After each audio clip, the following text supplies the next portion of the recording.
Hello, and welcome to another big project that I finally finished. A list of my top 20 movies of the 2010s.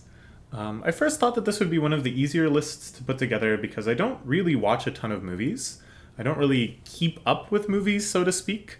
And it's sort of strange for me to consider this because the way I go about other mediums, if there's like a director I like or a musical artist I like, I'll seek out all of their work, I'll exhaust their catalogs. But with movies, I have so many gaps in my movie watching resume where I really, really like something. And then when checking out other works by the same studio or the same director or whatever, it's kind of apathetic. There's a big commitment involved in watching a movie. It's a couple hours of your life that you can't do anything else. Whereas when I watch a couple hours of YouTube, there's always the hint, always the small chance that I could stop at some point and do something else. On the other hand, though, when I do see a movie, because it's overcome this barrier of commitment, that it's something that I've still managed to find the time to see and to devote myself to, it's usually because it's been recommended by several people, sometimes with great insistence, sometimes dragging me to the theater to see some screening of it. And so it's usually a very special thing. It's usually something that I end up really, really liking, having a very meaningful and moving experience. And so I ended up with not a ton of movies to choose from, but all of them were on a very, very high tier in my mind. There was easily like 50 or so movies that could have occupied the spots of this list. And in that sense, it started to become really tough to kind of puzzle out exactly what I liked in a movie, exactly what would help something make this list. So we're going to explore that together. I think I'm just going to do 5 at a time, not try to overcommit myself. We're starting off with something that's certainly a moving and meaningful experience. Popstar, Never Stop, Never Stopping. This, in my mind, is the apex of dumb comedy movies. Just that entire ridiculous genre of movies that throw away all sense and sensibility just to make you laugh. It's so dense with jokes, such a wide variety of humor, so many scenes that I think are just shockingly funny that I find myself totally disconnected from my sanity as I laugh. Just a non-stop barrage of references and cameos. Like, they got some pretty big name celebrities in this movie, but it's always played in the stupidest, most irreverent way that totally undermines the legacy of their career, just making fun of themselves, making fun of everything. And even the music segments are really hilarious to me. Normally, comedy music is not my favorite. Like, I like The Lonely Island, but I just don't find myself returning to comedy music very often. Because like when I'm listening to music, it's just not what I'm interested in. Laughing and hearing these like kind of premises and setups and skits, but in the context of the movie, it works really well. And there's some absolute bangers and super catchy songs on here, ones that I actually have returned to and listened into in isolation. And I find that this movie, it's kind of uncanny how many of my particular comedy fetishes, and I can't really think of a better word for it than that. Things that I find most people don't find funny at all, or they find kind of uncomfortable or strange, that I just find like disturbingly hilarious almost. This movie is loaded up with them. It feels like it's been made for me in a very specific way. It's just this wholly unrestrained, free-flying creativity. The premise is such that they can make kind of any sort of joke at any sort of time. And just the feeling of that creativity surging out, not to express some deeper meaning, not to create something that unravels some great philosophical issue, but just to make people laugh and have a good time. It's kind of beautiful and kind, thinking about that effort, thinking about the goal of such a project, to just liven up and brighten people's day. It's really beautiful and inspirational. But at the same time, this movie is just stupid. Some of the jokes are like terrible, like just unfunny and vaguely offensive and just huge swings and misses, so that you never feel any sort of reverence for the movie. You never feel like you're Like, you don't want to respect it. And because of that, the parts that are funny to you just hit all the harder. It's all set up in this mockumentary mode. I think this is an absolute genius strategy for a comedy movie. It's so optimal at just getting from joke to joke to joke. There doesn't need to really be setup. There doesn't really need to be kind of unnecessary plot. If they don't want to depict it, they can just say, this happened, and cut to the next scene. There's basically zero moments of slowdown or tedium, no unnecessary scenes. The character development is extremely efficient because they can just like interview the character and ask, how do you feel about this? And you know, what more do you need? It doesn't need to have long, subtle, slow burning psychological examination of our characters. We're just here for a good time. Thematically, it's very, very standard, but since you're having so much fun, since you're enjoying the movie so much, I think you'll find yourself a little moved. These messages of appreciate your friends, be true to yourself, these never really get old. No matter how many times you're showing them, and no matter how many different dressings and setups they have for these same messages, you can't deny it. It's important to appreciate your friends. It's important to be true to yourself. So good. This movie is so good. Me and my friend watched it twice in one day. This is a story I feel very fondly nostalgic of, that I was just bumming around his place. We watched Popstar. We both really enjoyed it. A couple hours later, we're like, all right, what do we want to do now? Because do you want to just watch Popstar again? We just watched it again. And it was still super entertaining. We still laughed so hard at certain parts. It's a nice memory to me. And also, it has a Joanna Newsom cameo in it, because Andy Samberg, the lead character, star of The Lonely Island and so forth, is married inexplicably to Joanna Newsom in one of the world's strangest facts. So she has a tiny little cameo. She plays the doctor that resuscitates the guitar tech guy who likes flatlining as a hobby. She's the flatliner doctor. So, you know, because Joanna Newsom is in it, it has to make the list. Okay. Moving right along to number 19. Here we have... oh, man, this frame is so good.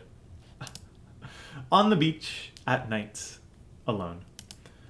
This is the first of many movies on this list that we can just call People Living Life. There's certainly not...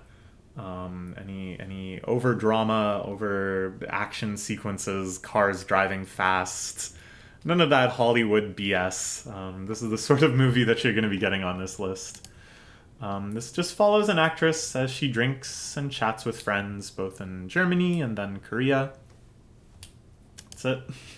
Very slow, with very long takes, just long conversations, walking from place to place, simply just relaxing together, spending time down, what am I trying to say? Like low key? What? Down? Downtime. Just downtime among the characters. That was weird.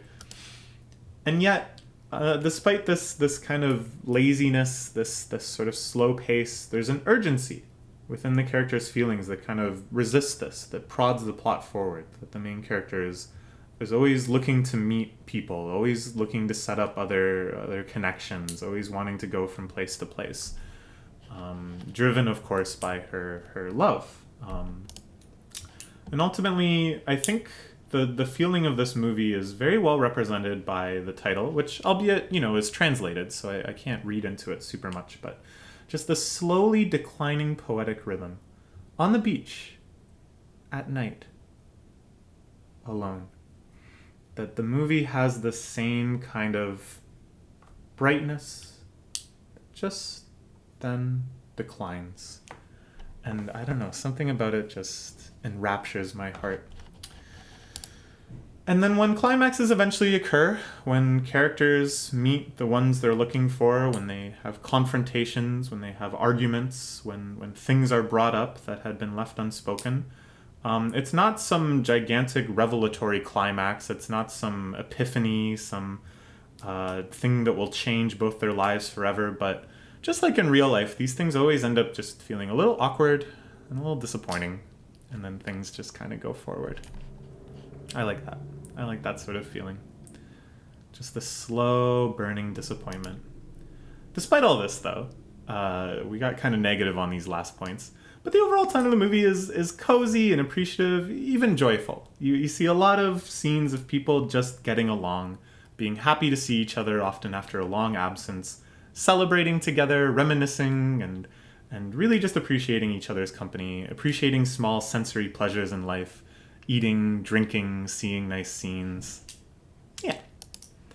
It's all about connecting and reconnecting, just that familiar happiness of friendship. And although we only get little glimpses of the characters, it's not a huge slice of anyone's life, I find that we can kind of recognize these sorts of relationships on an archetypal level. We know what kind of friendship we're witnessing. We understand what it means for them to get together again and to have these minor celebrations. And then it resonates with our own lives in these times of disconnection and separation and isolation. Watching this made me feel very nostalgic for the sort of meetups I used to have with my friends. The main character especially really resonates deeply with me. Just her dissatisfaction that she cannot have the relationship that she so desperately wants, that her feelings on some level are unreciprocated and she doesn't really know what to do with them. And her methods of coping with that the way she reaches out to other people, the way she tries to kind of build herself up. I can really relate to just kind of how she seems to prioritize things and how she wants to deal with what ultimately is an impossible situation. It meant a lot to me to kind of see someone going through things like that. Every challenge emerges from this desire to know yourself, to feel what you will feel, this authenticity. She doesn't deny how she's feeling. She doesn't run away from it. But instead, well, I guess she literally runs away from it for a bit because she goes to Germany. But instead, she really wants to be honest to herself and to feel the full extent of her feelings, even if they're painful. There's a really wonderful, intimate cinematography, just like in that picture that I showed, where it kind of feels like you're there at the party with them, that you're taking these little walks and journeys with them, that you're really living in these spaces. The soundtrack is extremely light, just this one string quartet by Vivaldi, perhaps?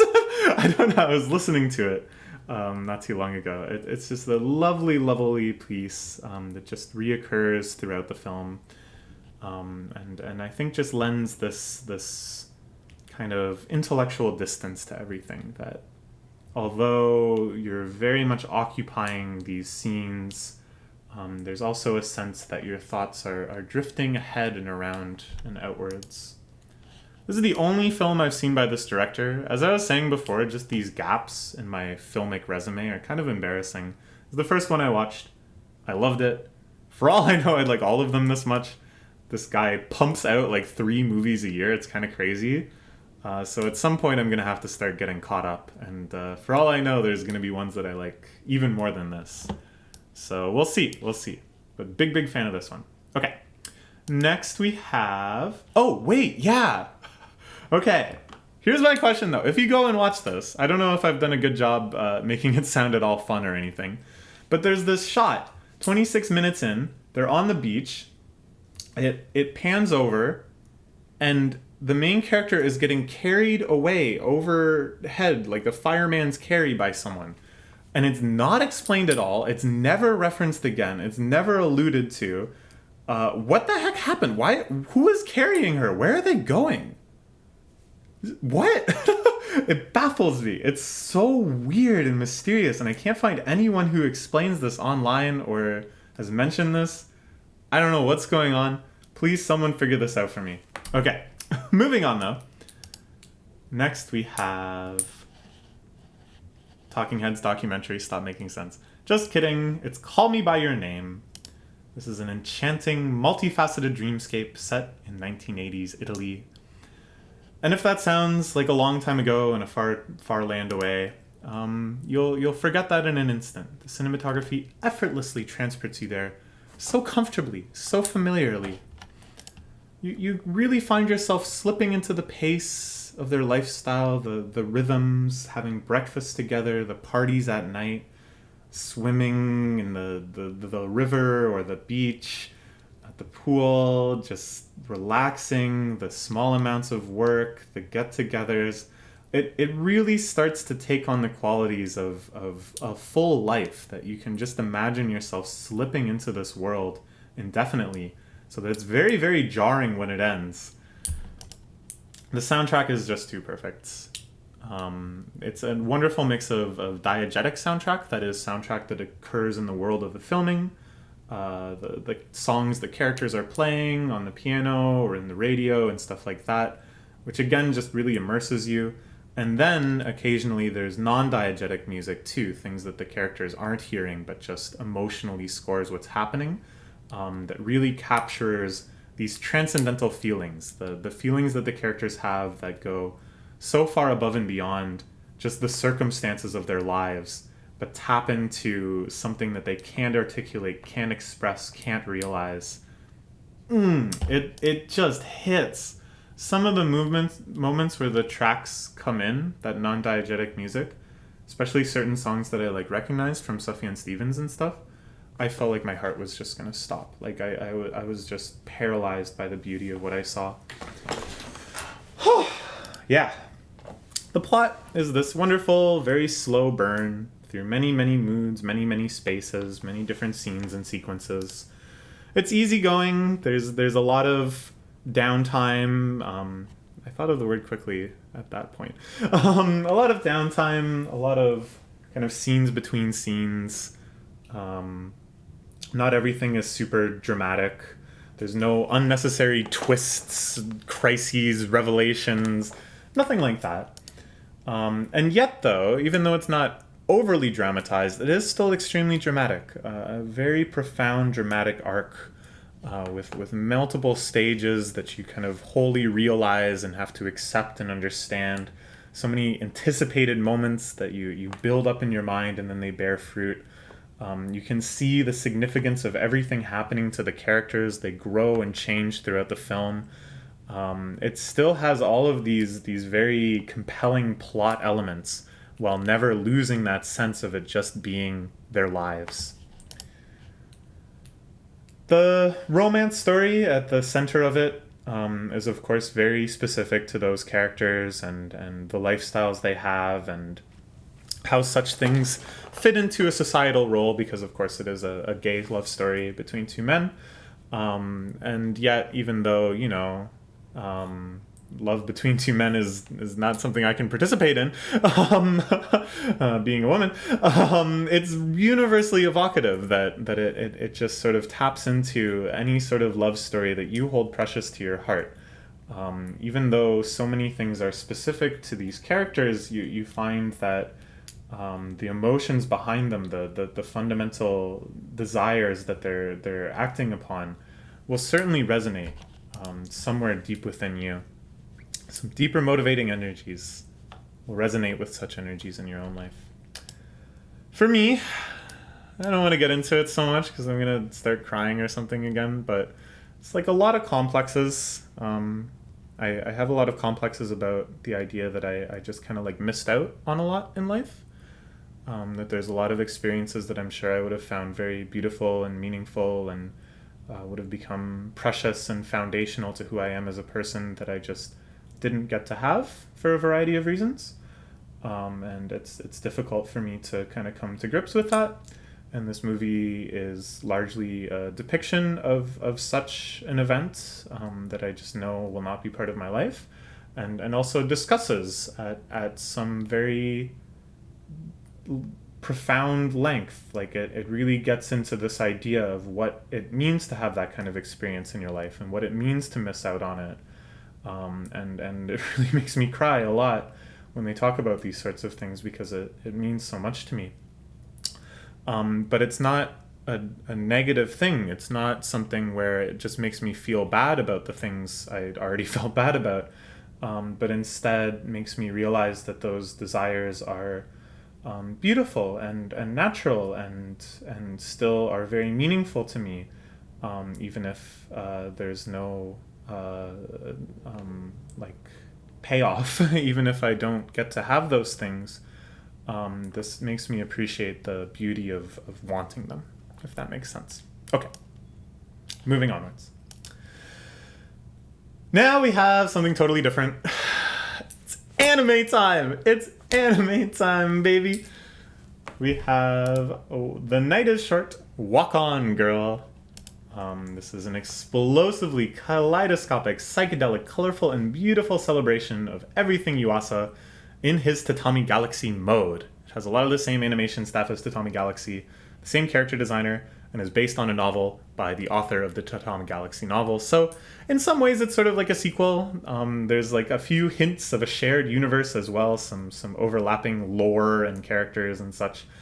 But you don't have to watch the Tatami Galaxy first to see this or anything like that. I think it's even better than the Tatami Galaxy. I don't know if that's sacrilege, but I think this is like one of Yuasa's best creations ever in TV or anime. Such goofy and fluid animation and over-the-top characters, richly creative setups, and just joyful dreams. Just the world of dreams that emerges from this movie is so wonderfully celebration-y. That's not an adjective, whatever. There's this episodic nature to it. There's kind of three major scenes. No, I guess four. Three major and one minor, I guess. I don't know. That all have completely different aesthetic languages. All of them are iconic superlatives. A scene that you recognize taken so far over the top. This is the final form of the bar scene, the idealized bar scene. This is the book market to end all book markets. The connections between these realms, the way that each episode feeds into the other, builds up this wonderfully enchanted world of local legend where every shop corner, every mysterious building and shadowy person lurking there has this local legend attributed to them that it just makes everything feel so alive in a way that is both real and beyond real. And plus, all these fun little connections, the B-plots that interweave with each other, the thematic crossovers that you kind of keep learning the same lesson in different forms.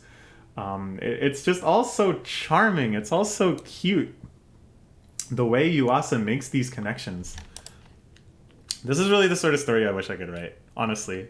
It just, in terms of tone, in terms of character, in terms of like realism, in terms of all of these interconnected plot lines and stuff, this is, in my most ambitious moments, the sort of stories I try to write. And it's really, really hard to just nail that tone where it's so sincere and human, and yet it has all of these wacky things, all of this lore that the series itself builds up. And the fact that you have to be kind of self-serious to infuse your world with that much lore, like as if anybody cares, as if anybody is going to remember, oh, this reference is probably to that same character that was referenced by this guy way back then.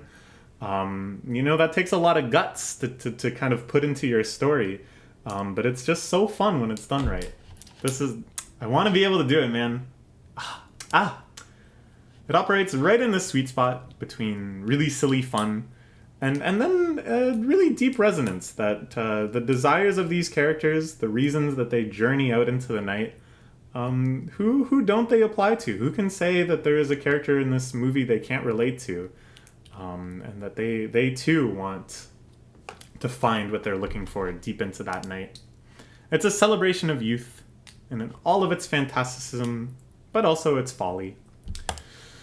The characters are just archetypal enough that you can lock onto them, that you can say, oh, this person reminds me of so-and-so, or even that they remind me of me. And yet mysterious in this world of local lore that they seem infinitely capable of growing and expanding and surprising you as the plot goes on. And often that happens, too. That's so good. It's so endearing.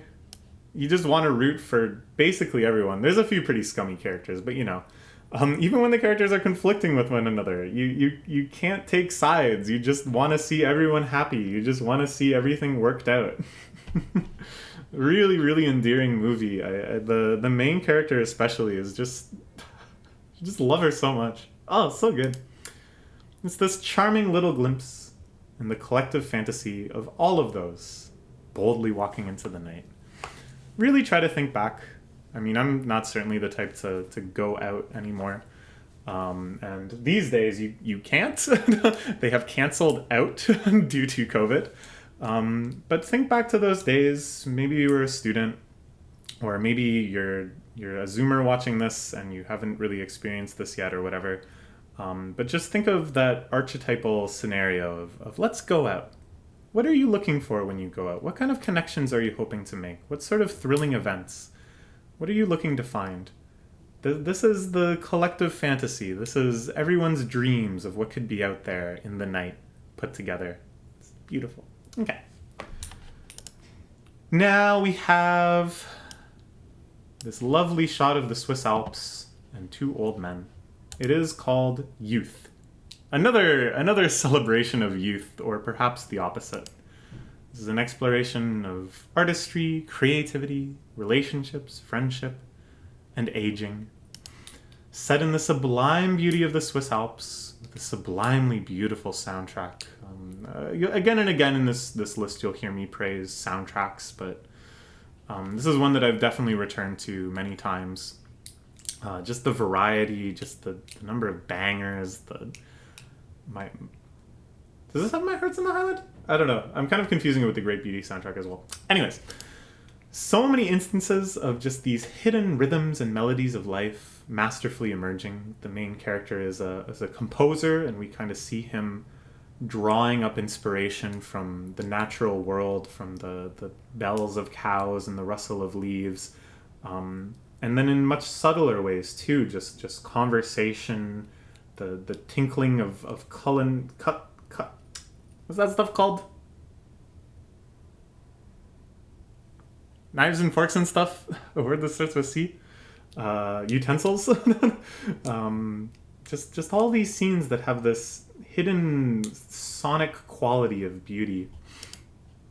And honestly, it's so well done. It's so strong. Just the filming and the sound, that if you cut out all the dialogue, all the conversations, and you just reduce the characters to nothing, they're not developed, they're just moving around from scene to scene, I might still include this. It's just so beautiful on that sensory level that it might still make top 20. The setting, which is this ski resort in the Swiss Alps, provides an amazing intersection of just very vastly different walks of life. Many dimensional hierarchies of social standing and respect. You know, so-and-so has clout because they're a famous soccer player, but then so-and-so has $1 billion, and so-and-so has connections to royalty. Who stands above whom? Who respects whom? I don't know. It gets so entangled. And